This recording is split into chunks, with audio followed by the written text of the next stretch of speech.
y no seas incrédulo, sino creyente. Entonces Tomás respondió y le dijo, Señor mío y Dios mío. Jesús le dijo, porque me has visto, Tomás, creíste. Bienaventurados los que no vieron y creyeron. Si en esta noche alguien les preguntara a ustedes, define en un papel la palabra duda, muy pocas personas podrían expresar realmente las implicaciones que están alrededor de esta palabra tan misteriosa. Esto es porque las opiniones acerca de la palabra duda han variado a través de toda la historia. Para muchas personas, la palabra duda o tener dudas ha representado la incredulidad pura y para otros casi ha llegado a considerarse como una blasfemia. El gran reformador, en 1525, Martín Lutero, decía que no podría él tener mayor enemigo que la duda, y le llamó el monstruo de la inseguridad, y otras veces se refirió a ella como el evangelio de la desesperación. Otras personas han aseverado que la duda es importante y es esencial para la búsqueda inteligente de la verdad. Por ejemplo, el gran escritor Tennyson escribió, existe más fe en una duda honesta, créanme, que en la mitad de todos los credos de la Iglesia Apostólica Romana. En estas palabras del escritor Tennyson, podemos nosotros discernir de una forma inmediata que es la capacidad, la duda es la capacidad inteligente mental para que podamos nosotros de una forma honesta y racional cuestionarnos respecto a aquellas incógnitas que la vida nos depara. ¿Es posible, preguntamos en esta noche, que puedan coexistir la duda y la fe? Por lo menos hay una persona en la Biblia que nos contesta en esta noche que sí es posible que la fe y la duda puedan coexistir. Y este ejemplo lo encontramos en el Evangelio de Marcos, en el capítulo 9, versículos del 22 al 24, donde la Biblia nos relata a un padre que tiene a un hijo endemoniado y que se lo lleva a Jesucristo para que le pueda ayudar a sacarle este espíritu maligno.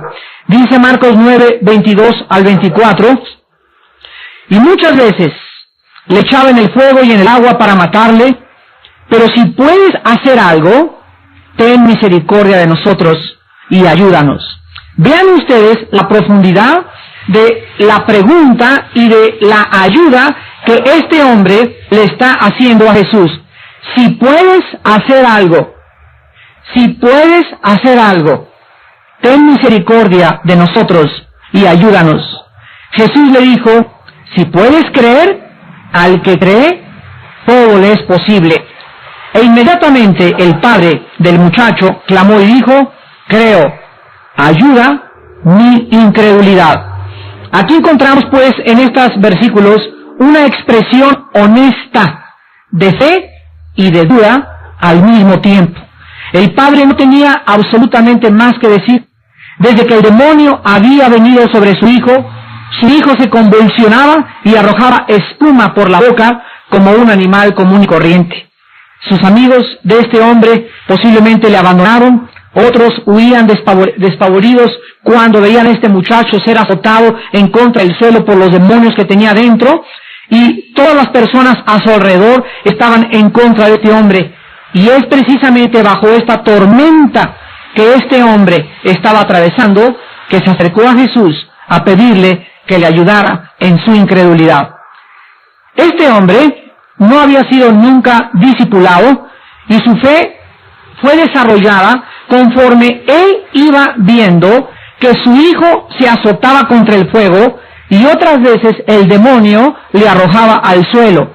Dice el versículo 17 al 22 del mismo pasaje, respondiendo uno de la multitud le dijo, Maestro, traje a ti a mi hijo que tiene un espíritu mudo, el cual donde quiera que le toma, le sacude y echa espumarajos y cruje los dientes y se va secando. y dije a tus discípulos que lo echasen fuera, y no pudieron. Y respondiendo él les dijo, oh generación incrédula, ¿hasta cuándo he de estar con vosotros?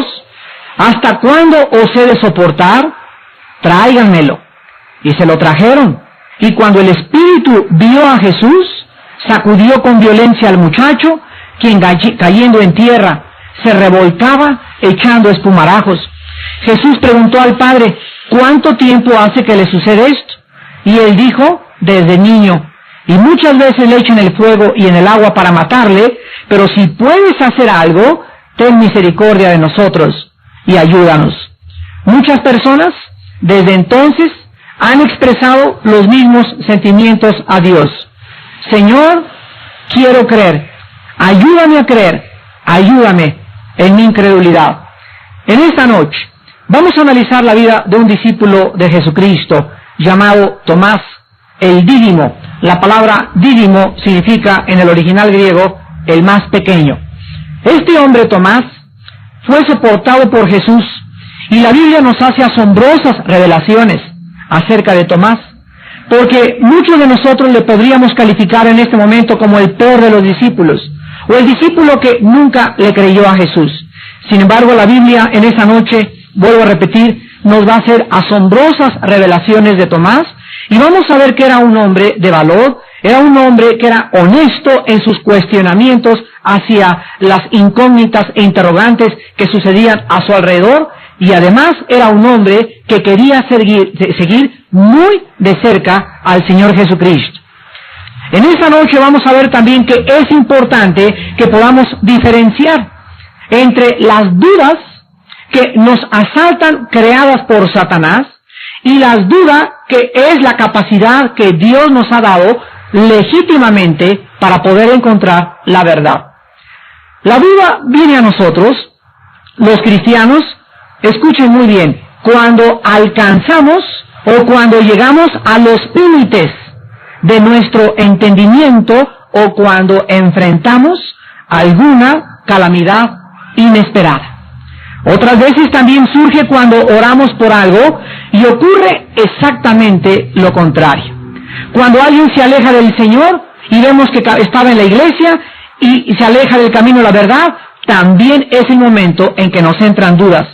Cuando obedecemos porque sabemos qué es lo correcto y sufrimos por hacer el bien, también en ese momento nos entran dudas. O tal vez cuando la vida a veces parece no tener ningún sentido todos los días de nuestra existencia. Todas estas circunstancias, queridos hermanos, santos del Señor, nos hacen preguntarnos muchas cosas que no entendemos. Y vuelvo a repetir, como tratamos de comprender y el límite de nuestra comprensión ha llegado al máximo, entonces en ese momento se apodera de nosotros el enemigo de la duda. Pero vamos a contestar en esta noche con otra serie de preguntas. Por ejemplo, ¿acaso existe alguna persona que sepa todas las respuestas de todos los problemas, de las tragedias, de los huracanes, de las injusticias que suceden a nuestro alrededor? ¿Qué nos dice también la Biblia? Que los pensamientos de Dios no son nuestros pensamientos. Entonces, ¿por qué muchas veces, pregunto, queremos entender las cosas que trascienden nuestra capacidad mental y que solamente están escondidos en la mente divina de nuestro Creador? ¿Acaso creemos que vamos a tener la respuesta para cualquier incógnita que tengamos o que enfrentemos en la vida? El día que tú puedas tener la respuesta a todas tus preguntas y cuestionamientos, amigo y amiga mía, quiero decirte en esta noche que en ese momento te estás convirtiendo en un Dios. El día que tengamos las respuestas a todos los problemas de la vida, ya no vamos a necesitar a Dios. Entonces tenemos que ubicarnos en un terreno, en una perspectiva donde podamos entender que no somos dioses, que existen todavía cientos, miles de interrogantes, miles de cuestionamientos, pero la Biblia nos dice que en medio de esto, el justo por la fe vivirá. El justo es la persona que ha sido regenerada por el Espíritu Santo y que sabe perfectamente bien que hay muchas cosas que no podemos comprender, pero que hay otros ojos y otra mente que no es la de los 5 sentidos ni tampoco la del cerebro, que nos permite en ese momento, cuando dudamos y cuando no entendemos, seguir confiando.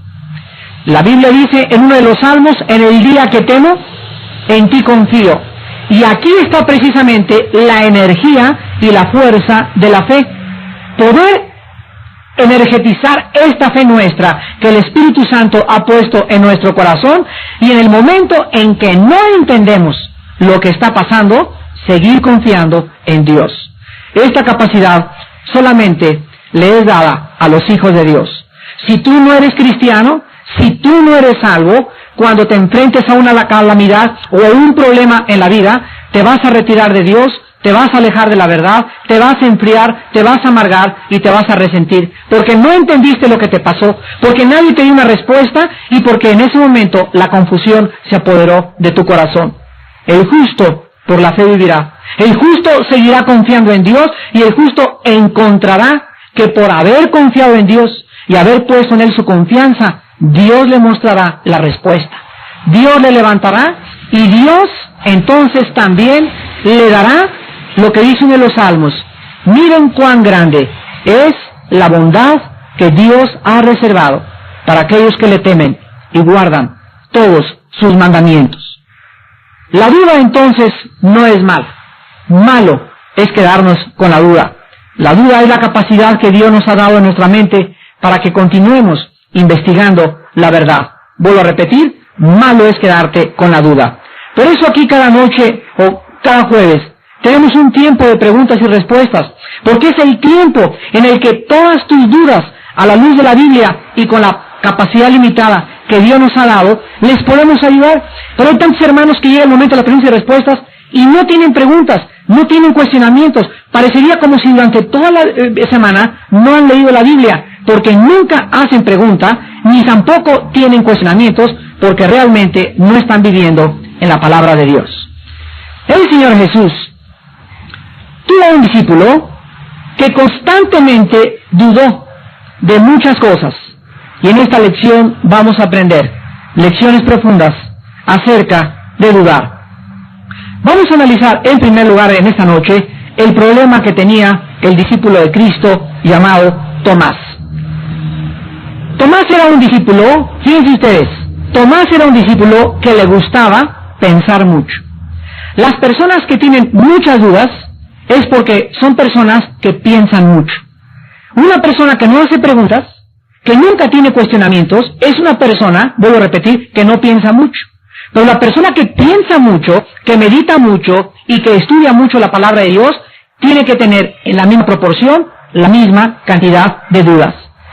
Tomás era un discípulo que era un preguntón, y a Cristo le encanta que todos los que le seguimos le estemos todos los días diciendo: ¿por qué, Señor? ¿Por qué aquello? ¿Por qué esto? Y cada pregunta que le hagamos a Cristo, Cristo nos las va a responder.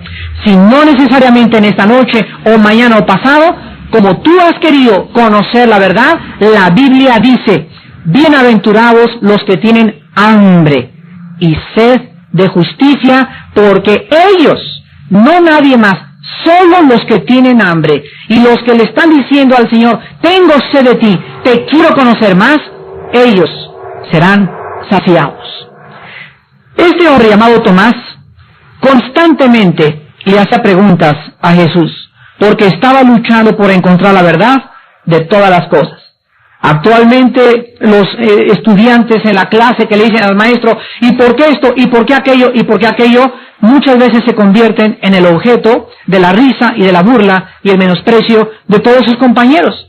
Porque para los compañeros, o para la mayor parte de la gente, existe la soberbia, existe el machismo, existe la vergüenza, existe el temor de que va a decir la gente que soy un tonto, que no voy a preguntar. Pero para Dios es lo contrario, y para los maestros inteligentes representan los mejores alumnos. Siempre, siempre, siempre, vuelvo a repetir, las personas que más preguntan hacen y que más quieren saber son las personas que más rápido crecen en el conocimiento del mundo y en el conocimiento de Dios. Vamos a recordar en este momento, en nuestra lección de hace 8 días pasada,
It's raining, it's slippery. I'm dripping, it's flooding, it hit me, I'm dripping, I'm dripping.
It's raining, it's slippery.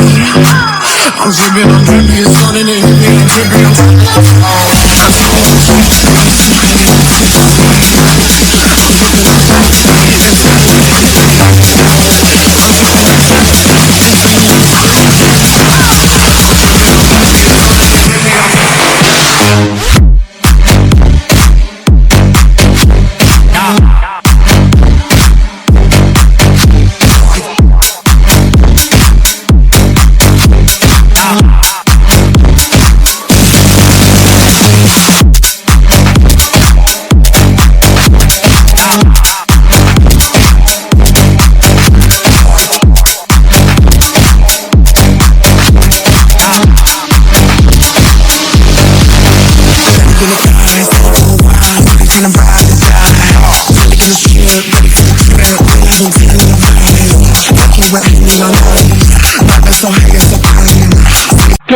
días después de que Jesús oyó que Lázaro, su discípulo, estaba enfermo, se detuvo deliberadamente 2 días más en el lugar donde se encontraba.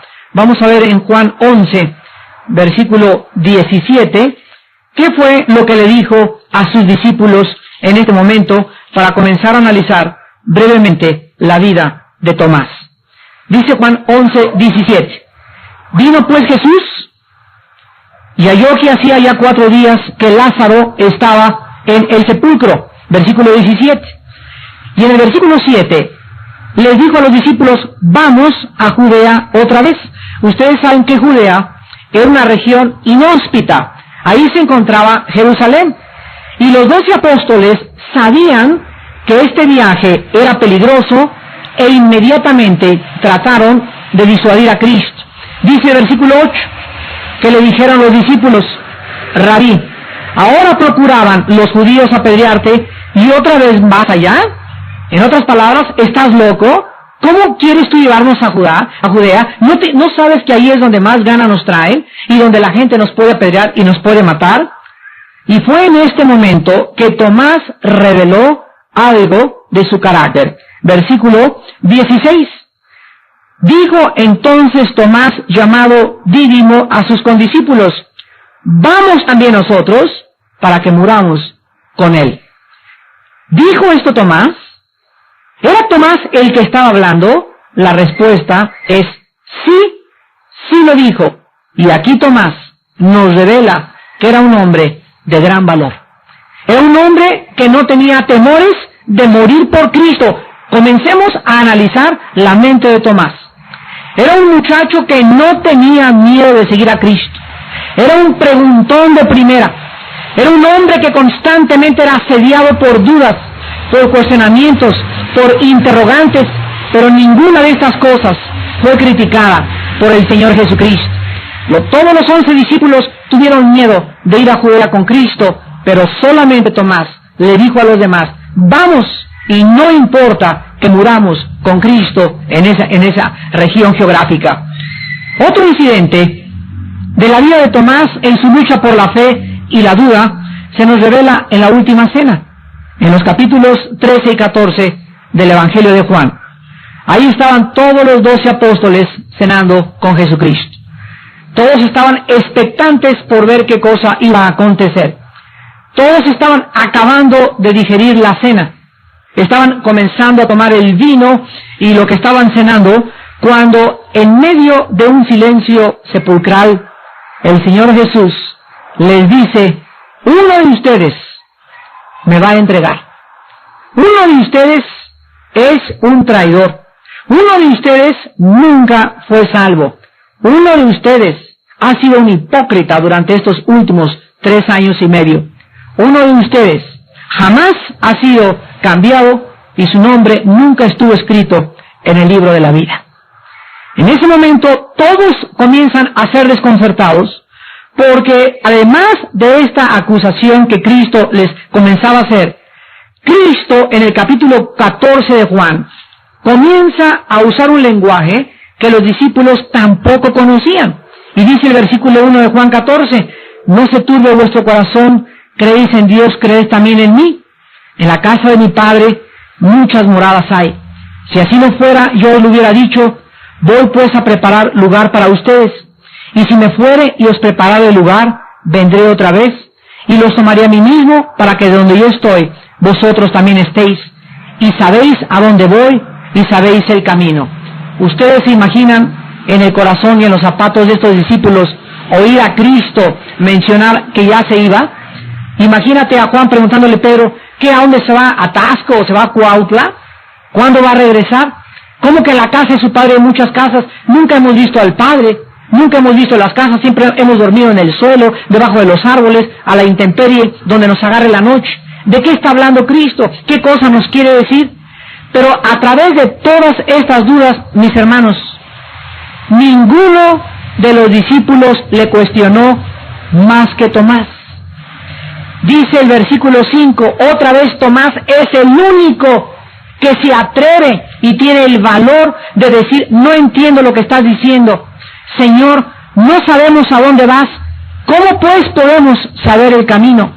¿Por qué los otros 11 discípulos no le dijeron lo mismo? ¿Por qué era siempre Tomás el preguntón? ¿Por qué era siempre Tomás el que cuestionaba? ¿Por qué era siempre Tomás el que le dijo en ese momento: no, yo no entiendo nada de lo que me estás diciendo? ¿De qué camino estás hablando? ¿Cómo podemos saber qué camino? ¿Cómo que? Y en ese momento, gracias a la pregunta, a la duda y al valor de Tomás, Jesús les contesta en el versículo 6, yo soy el camino, la verdad y la vida, nadie viene al Padre sino por mí. Pongan en este momento a echar a andar su mente. Si leemos Juan 14, del 1 al 4, y no estuviera el versículo 5 como un paréntesis, Jesús no hubiera contestado la pregunta número 6. ¿Ya? ¿Lo captaron? Gracias a la intervención, a la oportuna intervención e interrupción de un discípulo valeroso, de un discípulo hambriento y sediento de conocer la verdad, Jesús contestó en el versículo 6, yo soy el camino y la verdad y la vida, nadie va al Padre más que a través de mí. Ahora bien, después de la crucifixión de Cristo, Tomás tenía todas las dudas del mundo. Tomás era el único que nos podemos imaginar debajo de un árbol, alejado de todos los discípulos, comenzando a ser sacudido fuertemente por su fe, por sus dudas y por todas las cosas que habían pasado en Jerusalén. Tomás de repente hubiera parecido que no había ni encontraba piso que lo sostuviera para continuar apoyándose y poder continuar defendiendo la verdad. Vamos a preguntarnos algunas de las cosas que Tomás, después de la muerte de Cristo, comenzó a cuestionar en su corazón. Por ejemplo, Tomás comenzó a preguntarse, ¿sería Jesús el Mesías? Entonces, ¿por qué se dejó crucificar? ¿Por qué su padre, que le quería y que le envió al mundo, permitió que lo mataran? ¿Por qué no lo salvó su padre? ¿Por qué Jesús no usó su poder en contra de sus enemigos? ¿Por qué si levantó a Lázaro de entre los muertos, por qué no se esclavó a la cruz, bajó y acabó con todos los enemigos? Todas estas interrogantes circulaban y circulan en las mentes de muchas personas que todavía no entienden el plan completo y total de Dios. Por 3 días los apóstoles estaban desconsolados, estaban llorando. No era cierto, no era el Mesías Jesús, tal vez nos equivocamos, tal vez cuando lo crucificaron ahí acabó todo. Estaban desconcertados, llenos de dudas. Y en medio de todo este mare magnum y tormenta intelectual y espiritual y desconsuelo y desánimo, pasa algo extraordinario en la vida de todos ellos. En Juan 19, versículo 21, la Biblia dice, dijeron a Pilato los principales sacerdotes de los judíos que no era realmente el título que le habían puesto Jesús Nazareno. Y entonces todos los que estaban ahí, dice el versículo 20, cuando leyeron el título que estaba escrito sobre la cruz de Cristo, donde el lugar había sido crucificado, estaba cerca de la ciudad, y el título estaba escrito en hebreo, griego y en latín. Cuando le pusieron este título a Cristo arriba de su cruz, en 3 idiomas, en hebreo, en latín y en griego, el título era Rey de los Judíos. Y cuando Pilato se dio cuenta que habían hecho esto, llegaron a reclamarle que por qué le había puesto el título del Rey de los Judíos. Y cuando Pilato lo dijo, lo que está escrito, escrito está, y déjenlo así. Los discípulos se comenzaron a cuestionar por qué entonces Jesús había sido llamado el Rey de los Judíos. Pero, días más tarde, cuando estaban todos reunidos, regresamos a Juan, capítulo 20, y encontramos que dice la Biblia, en el versículo 19, que cuando llegó la noche de aquel mismo día, el primero de la semana, estando las puertas cerradas en el lugar donde los discípulos estaban reunidos, ¿por qué cosa dice? Miedo de los judíos. El estado emocional de los discípulos de Cristo era de temor. Vino Jesús y puesto en medio les dijo, paz a vosotros. Y cuando les hubo dicho esto y les mostró las manos y el costado, los discípulos se regocijaron viendo al Señor. Entonces Jesús les dijo otra vez, paz a vosotros. Como me envió el Padre, así también yo los envío. Y en el versículo 24, la Biblia dice, pero Tomás, uno de los 12 llamado Dídimo, no estaba con ellos cuando Jesús vino. La pregunta en esta noche es la siguiente, ¿por qué Tomás fue el único que no estaba reunido con los discípulos temerosos y cerca del acontecimiento más extraordinario que revolucionó sus vidas para siempre? Tenemos dos respuestas en esta noche, dado el carácter de Tomás. Una, Tomás tenía más valor de estar afuera, a la intemperie, y no tenía miedo que lo capturaran a pesar de sus dudas y de sus cuestionamientos. Tomás tal vez estaba debajo de un árbol tratando de que de alguna forma Cristo se pudiera manifestar a él.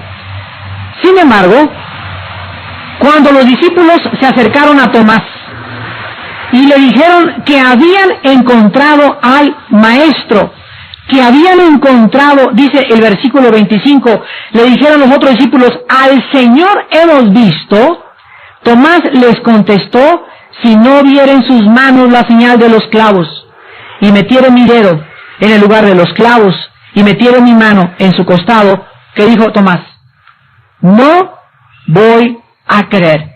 La única forma que Tomás podía creer era físicamente viendo al Señor Jesucristo. ¿Podemos culpar en esta noche a Tomás? ¿Habrá alguna persona en esta noche que repita las palabras de Tomás y basado en esto diga, yo soy como Tomás, hasta no ver, no creer? Y Cristo le concede los deseos de su corazón a Tomás. Versículo 26 al 28. 8 días después, estaban otra vez los discípulos dentro y con ellos Tomás. Llegó Jesús, estando las puertas cerradas, y se puso en medio y les dijo, paz a vosotros. Luego dijo a Tomás, pon aquí tu dedo y mira mis manos. Acerca tu mano y métela en mi costado, y no seas incrédulo, sino creyente. Cristo le contesta a Tomás sus deseos, Cristo satisface los deseos de Tomás, pero al mismo tiempo, Cristo le da una advertencia a Tomás que se cumple en todos aquellos discípulos futuros que no tendrían la excusa de no creer basados en la duda e incredulidad de Tomás. La bendición que Dios extiende para todas aquellas personas que los que no, bienaventurados son los que no ven y los que creen, es para nosotros los que hemos alcanzado las postrimerías o la antesala de los últimos siglos de la iglesia cristiana. Aquí es maravilloso ver que Jesús le permite esto porque sabía que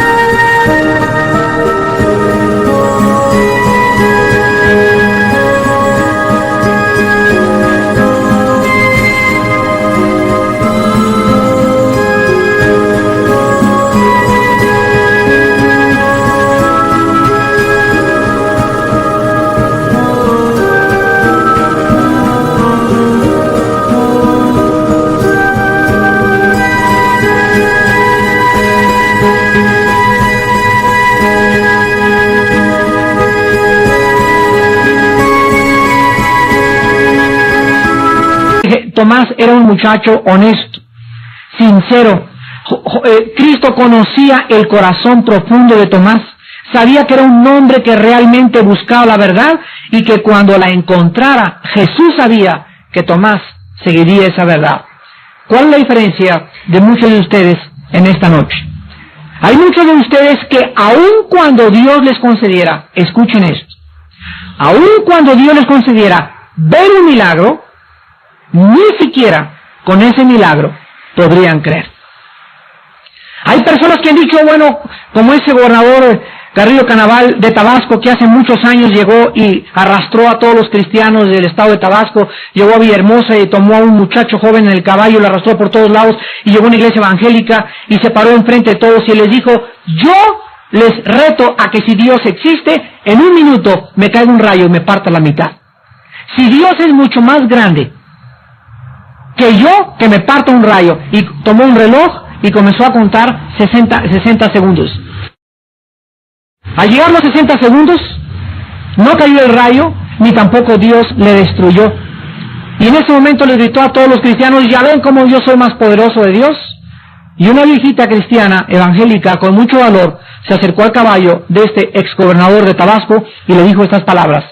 ¿Usted cree que con su soberbia va usted a terminar con la paciencia de Dios en un minuto? Es que equivocado estaba este hombre si creía que al retar a Dios, Dios iba a concederle los deseos y acabar. Este hombre, los historiadores narran que su muerte fue una de las muertes más espantosas que una persona pueda tener. Gritaba a la hora de la muerte, ¿dónde está Dios? ¿Dónde está Dios? Siento que demonios del infierno quieren apoderarse de mi alma. Ahí, en la agonía y en la víspera de su muerte, este hombre, igual que todos los grandes ateos, como Ingersoll, como Jean-Paul Sartre, encuentran al final de su vida que las dudas que ellos tenían no eran de un corazón sincero ni honesto, porque a la persona que verdaderamente busca a Dios, esa persona, la Biblia dice, lo va a encontrar. Dice la Biblia, me encontrarás porque me buscarás con todo tu corazón y con toda tu mente. La persona que es sincera, la persona que tiene dudas porque realmente quiere respuestas, Dios se la va a dar. Pero hay una condición muy grande, que tú tienes que saber que cuando Dios te conteste y te muestre la verdad, tú tienes que comenzar a seguirle. Quiero decirles en esta noche que yo pertenecía a este tipo de ser humano.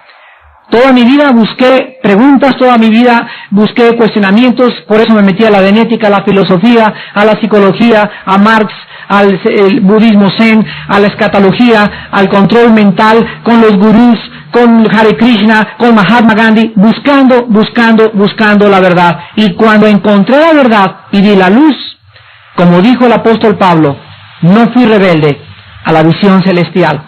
El apóstol Pablo era una persona muy inteligente, muy culta, era un hombre de letras que hablaba varios idiomas y perseguía a Cristo. Y cuando Pablo se encuentra de frente con Cristo y lo tumba en Hechos capítulo 9, la luz de su caballo, en ese momento, recuerden ustedes, ¿cuál fue la respuesta y la reacción de Pablo inmediata ante la luz? Señor, ¿qué quieres que yo haga? Aquí está la diferencia entre un hombre que es sincero y que se cuestiona y que tiene dudas y del hombre deshonesto. El hombre ateo, deshonesto, irracional, que quiere retar a Dios y que quiere encontrar la verdad solamente para seguir atacando o porque él cree que no existen respuestas a los problemas intelectuales de